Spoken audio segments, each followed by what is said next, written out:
Bueno, para la derecha lo elegía Macri.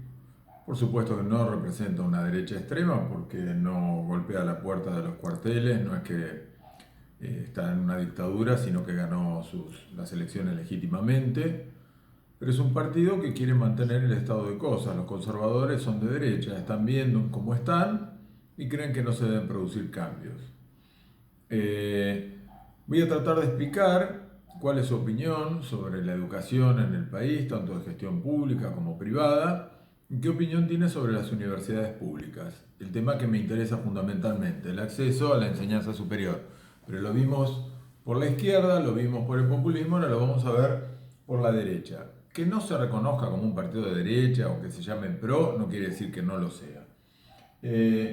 Un buen indicio es que si bien está en la UBA, que es una universidad pública, es un congreso de economía y gestión y esto ya marca un cambio fundamental. Ya lo había marcado la UNESCO. En vez de hablar de educación los especialistas, Paulo Freire, a quien no se lo invitó, hablan los economistas. A mí me gustaría saber si a ellos les gustaría que nosotros nos entrometiéramos en sus áreas de estudio y opináramos sobre economía. Seguramente desconocemos muchas cosas. Bueno, del mismo modo que nosotros desconocemos economía, parece ser que a los economistas se les habilita hablar de educación. Bueno, voy a ir propiamente a lo que va a decir en el discurso. Que pese a que aumentó significativamente el presupuesto educativo, no hay mejoras. No hay mejoras porque hay que hacer un cambio de conciencia. Primero, que ellos tuvieron muchos problemas, poner como ejemplo la ciudad de Buenos Aires, para poder evaluar. Entonces no entiende por qué se niegan a ser evaluados los docentes. ¿Cómo se puede superar una dificultad si no se la evalúa?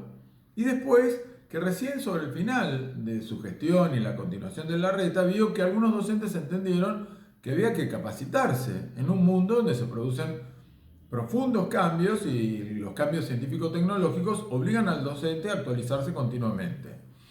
Él es muy partidario, y lo demostró con la gestión, no en Nación, pero sí en Ciudad de Buenos Aires, de fomentar que se inauguren más jardines. Es más, tuvo salita de 4 y de 5 años cuando el país tiene graves dificultades para 5 años. Entonces,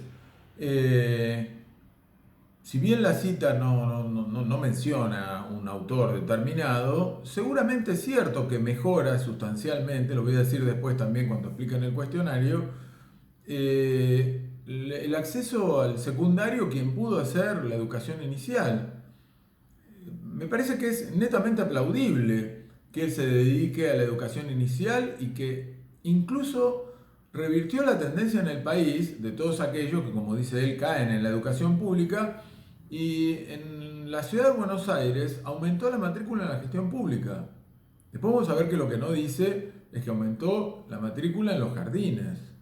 Después vamos a tratar de explicar por qué creemos que le interesa tanto a la derecha fomentar los jardines y no los secundarios y la universidad.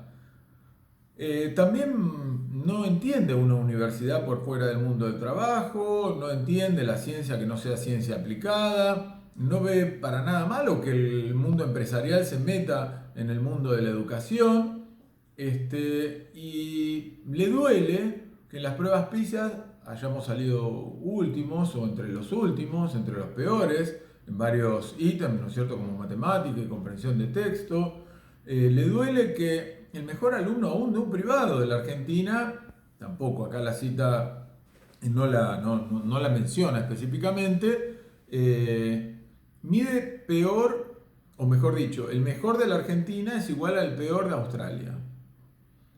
Bueno, esta es la visión que tiene sobre la educación y dice que de la educación depende el desarrollo, depende de la tecnología, depende el futuro del país, cosa que los que somos docentes es difícil no adherir, y que se ha manejado muy mal el presupuesto porque se llevó a áreas que no había que llevarlo, como la educación universitaria, donde ni siquiera tenés tantos docentes y lo considera un gasto inútil cuando hay chicos que no pueden comenzar el jardín de infantes.